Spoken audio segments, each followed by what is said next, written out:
The steel chains across my driveway glinted under the Colorado sun like shackles on freedom itself. I hadn't been home in 3 years, and now I stood staring at a private community, residents-only sign, nailed to a post my great-grandfather planted in 1923. The road behind that chain wasn't just dirt and gravel to me.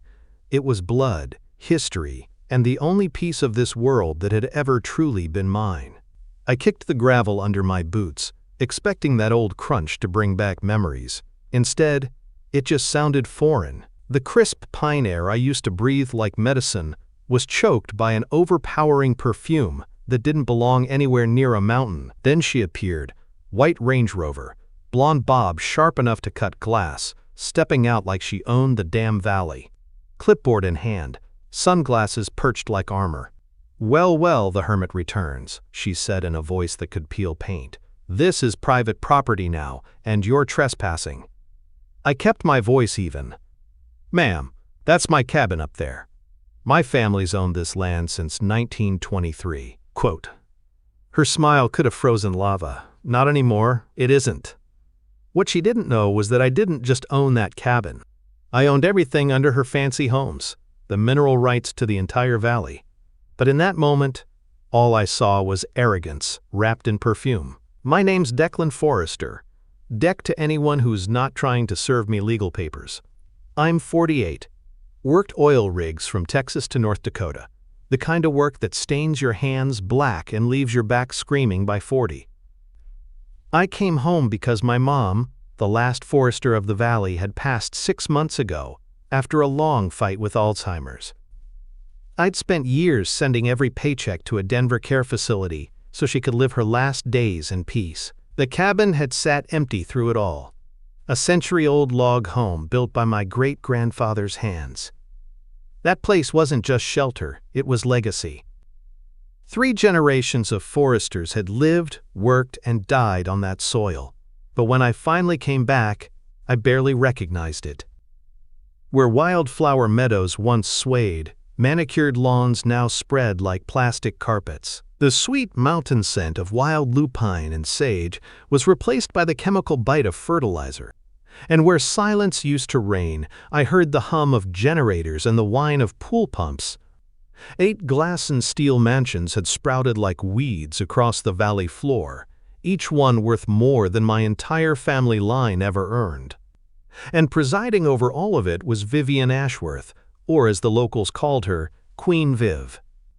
Mid-50s, rich, ruthless, and armed with a Dallas real estate license that probably doubled as a weapon. She'd blown into town 2 years ago, bought up land through some shell company, and crowned herself head of Pine Ridge Estates, the brand new HOA that apparently now owned my family's land. After our little roadside showdown, she handed me a manila envelope thick enough to choke a bear. 47 violation notices, all against my cabin that had stood since Calvin Coolidge was president. Non-compliant roof color. Apparently natural cedar shingles weren't part of their architectural palette. Unauthorized outbuildings, meaning the 1920s root cellar that kept my great-grandparents alive during the Depression. Landscaping violations because the wildflowers God planted didn't meet her approved species list.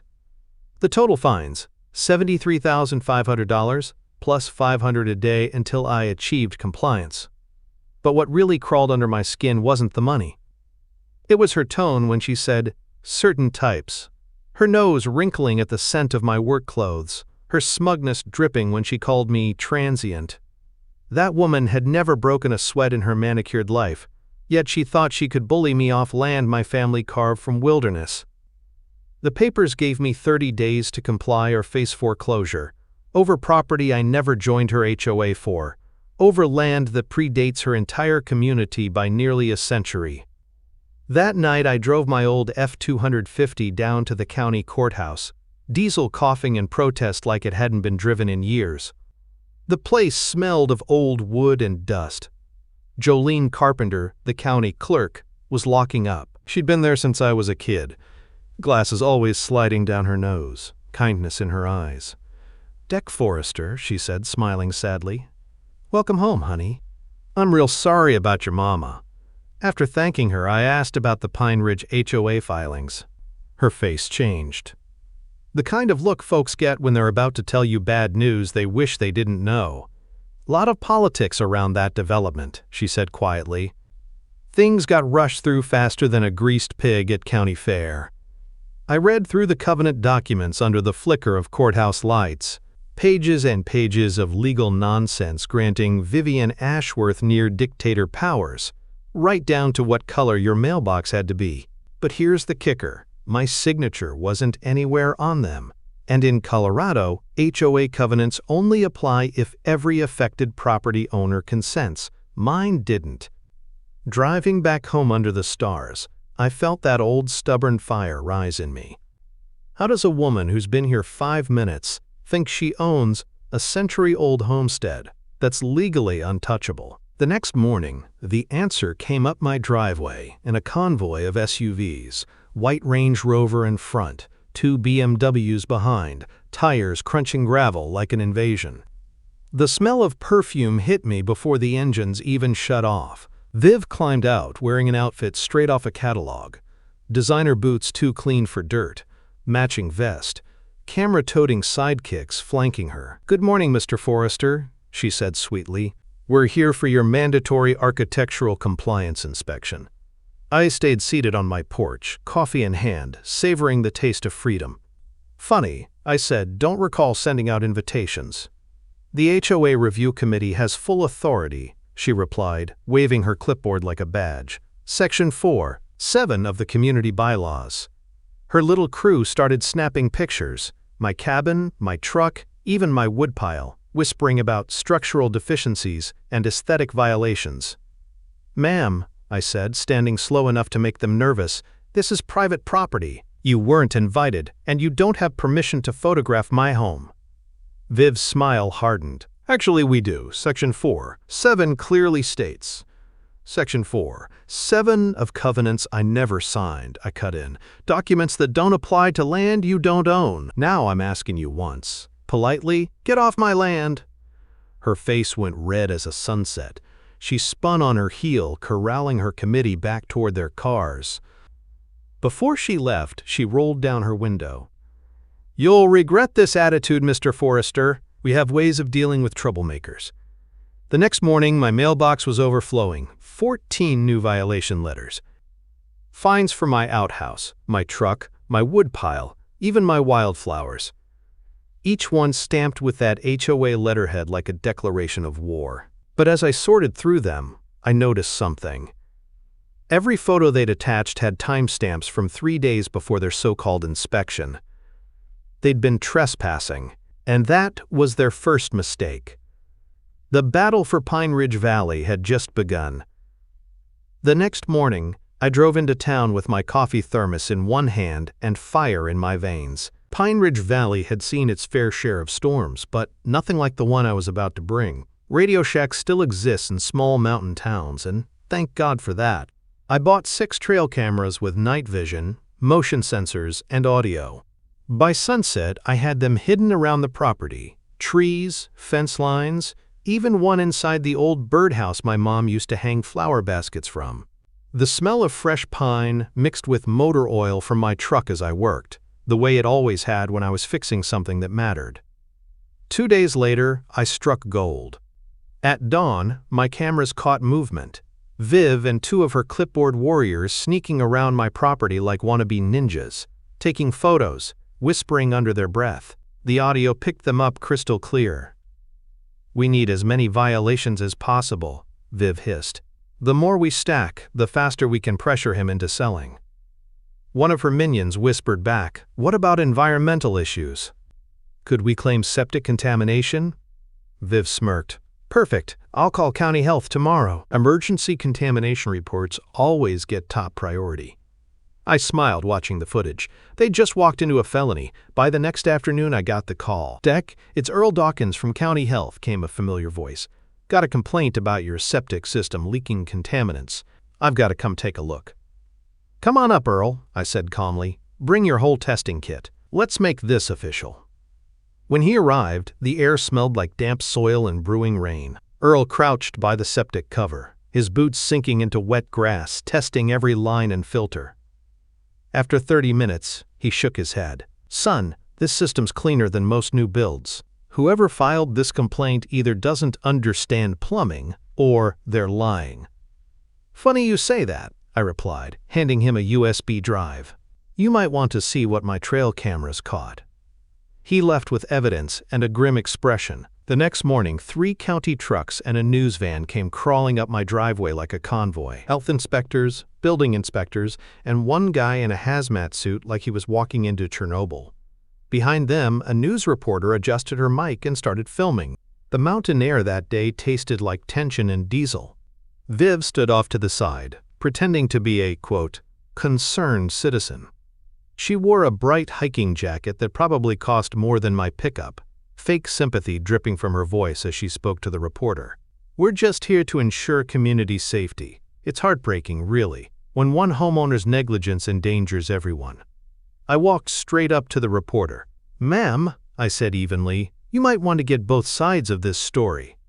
She turned, surprised. "You're Mr. Forrester?" "Yes, ma'am, and I think your viewers would love to see this." I held up my phone, playing the video of Viv and her committee sneaking around, whispering about fabricating environmental complaints. The reporter's jaw dropped. Viv went pale, then red. That's illegal recording," she snapped. I smiled. "Colorado's a one-party consent state, and this is my land." Quote. Earl called from behind the cabin, "Deck, you'll want to hear this!" Everyone turned as his team read off the results. No contamination, no leaks, no violations. "Your system exceeds state standards," Earl said loudly enough for the cameras to catch. "If anything, it's the cleanest I've seen in years." The building inspector chimed in. "Structural reports said this place was unsafe. That's nonsense. This cabin's foundation could outlast every house in that valley." The air went dead silent except for the hum of the reporter's camera. "Ma'am," the journalist asked Viv, "did you personally file these false complaints?" Viv froze, then stormed off toward her car, barking into her phone. Knowledge nugget. False environmental reports can result in criminal charges, especially when coordinated with media for intimidation. That night, I sat on the porch with the storm rolling in. Lightning flashed across the ridge, thunder shaking the valley floor. The air smelled of wet pine and victory.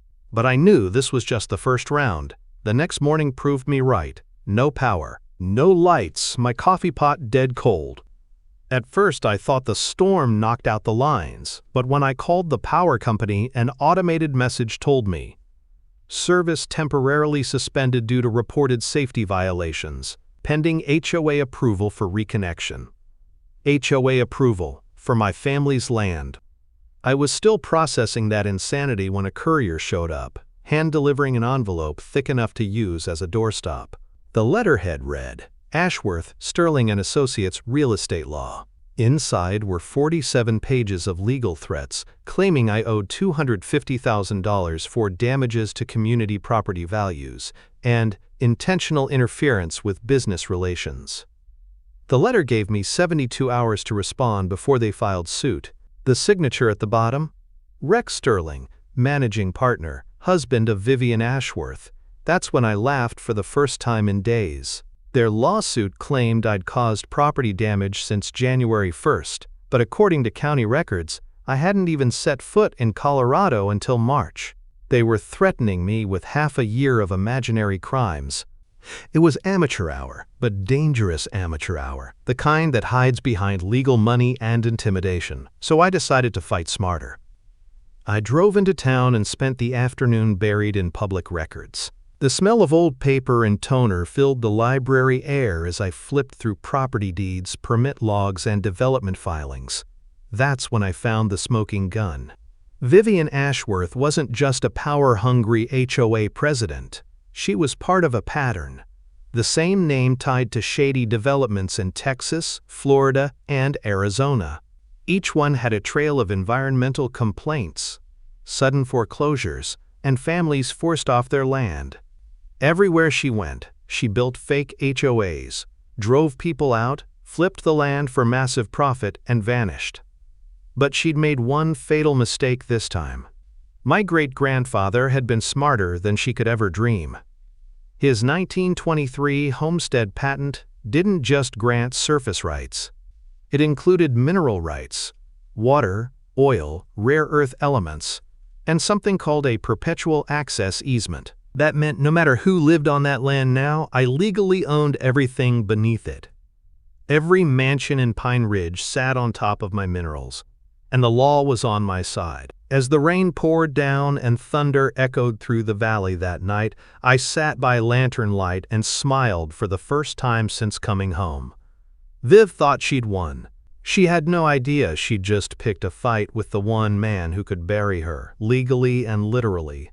When I walked into attorney Roxanne Blackwood's office in Colorado Springs, the air smelled like strong coffee and sharper justice.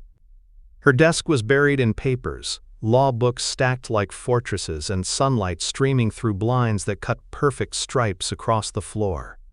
She looked up from her notes, black glasses sliding down her nose, and said, "Mr. Forrester, you're not going to believe what my team found." She handed me a folder stamped Forrester Mineral Rights Historical Record. The paper inside was yellowed with age, official seals pressed deep into the corners.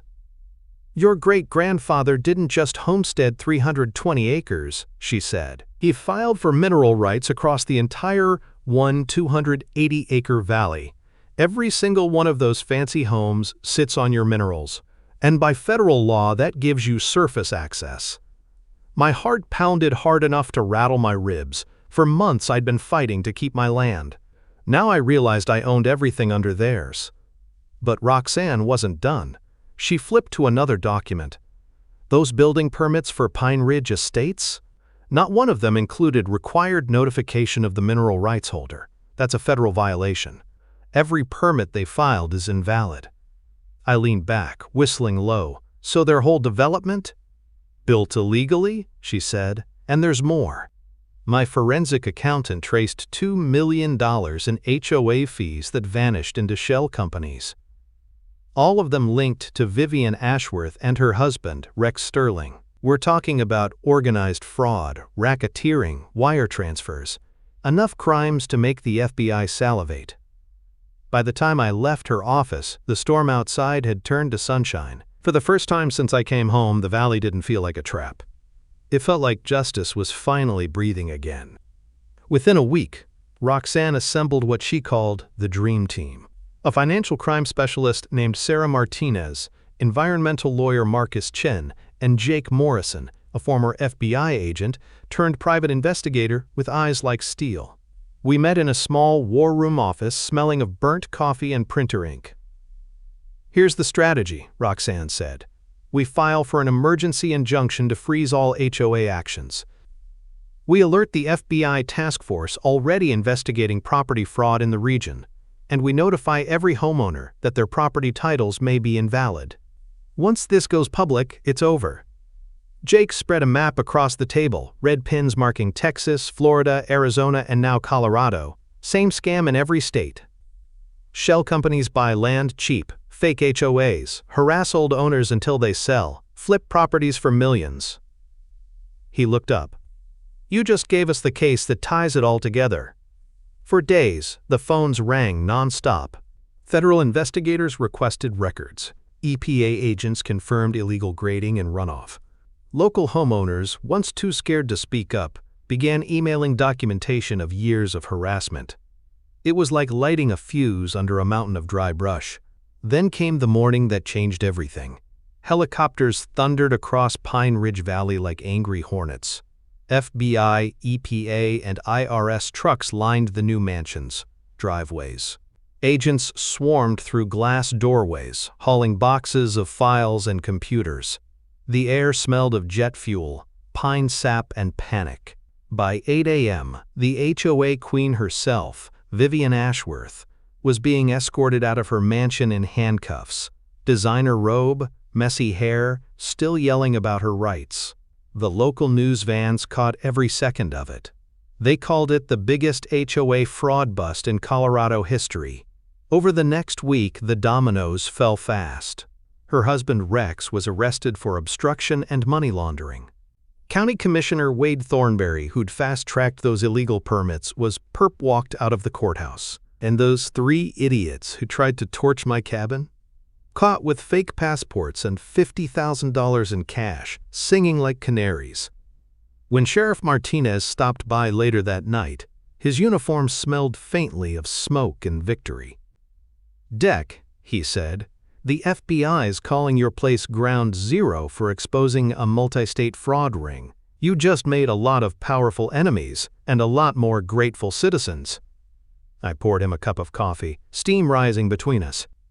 "Sheriff, I'm just a guy defending what's his. My great-grandfather didn't carve this valley out of wilderness for someone in a white Range Rover to steal it." Months passed, and justice rolled on like spring melt through the creeks. The trial was a spectacle. Federal courthouse packed with victims, reporters, and agents. Viv sat there in an orange jumpsuit, her platinum hair gone dull, her face pale as mountain snow. When the judge sentenced her to 25 years in federal prison plus restitution of $69 million, the entire room went still. "You used homeowner associations as weapons," the judge said. "You turned neighbors into victims and communities into battlegrounds. Now the law will be your new HOA." Viv screamed my name as they led her away, but her voice sounded small, just an echo fading into justice. 6 months later, I was back on my porch, the scent of pine and wood smoke hanging in the crisp morning air. Silas Huckabee, my 73-year-old neighbor, stopped by with donuts and a grin. "You see the paper, Deck? County Commissioner just got 8 years. The FBI called it the biggest property rights case west of the Rockies." The valley was healing. Wildflowers were returning to meadows that used to be sterile lawns. The creek ran clear again, frogs singing in the evenings like they used to when I was a kid. With a portion of the seized assets, we built the Pine Ridge Community Foundation, scholarships for local kids, veteran retreats, and conservation work to keep the valley natural forever. Every nail and dollar in that project came from what used to be Vivian's fortune, poetic justice at its finest. Then, one evening, as the sun dipped behind the mountains and painted the sky in gold and rust, my phone buzzed. A message from a veteran in Montana. "Hey, Mr. Forrester, HOA's trying to kick me off my land. Any advice?" I smiled, sipped my coffee, and started typing. Because this fight isn't just mine anymore. It belongs to every homeowner bullied by greed hiding behind bylaws. And as long as I'm breathing mountain air, I'll keep helping them stand their ground. This valley was born from hard hands and honest work. No boardroom tyrant will ever change that. Justice isn't fast, but when it comes, it hits like thunder in a storm. And out here, in my valley, justice finally echoes louder than any HOA.